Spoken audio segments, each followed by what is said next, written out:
Així, a l'Institut Francès de València s'inaugura El Tiempo de l'Aventura, una exposició dedicada a Corto Maltès, el mariner romàntic tot un mite del còmic. Anem a conèixer què podrem veure d'este famós personatge que romandrà al centre fins a l'1 d'abril. ¿Qué podemos ver en esta exposición dedicada a Corto Maltès? Pues podemos ver una cantidad importante de láminas, de reproducciones de las obras de Hugo Pratt dedicada a ese personaje famoso que es Corto Maltès, con una selección temática que ha realizado el curador Michel Pierre. Entonces estos temas son las actitudes, los sentimientos, las vivencias, y eso nos permite conocer quizá de manera más profunda la personalidad de ese personaje inventado por Hugo Pratt.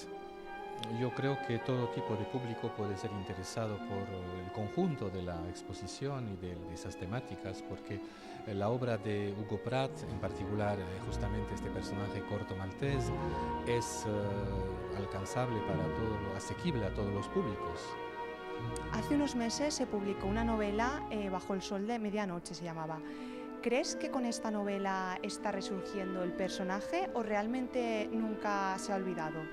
Yo creo que, bueno, nunca se ha olvidado, es evidente, pero está resurgiendo de una manera, yo creo, muy novedosa, al mismo tiempo que clásica, porque los dos autores, los españoles Canales y Pellicer, han realizado una nueva versión utilizando imágenes, utilizando un estilo que ya existía, que es el estilo de Hugo Pratt, y han encontrado la manera de verter, si se puede decir, vino nuevo en odres viejas o lo contrario.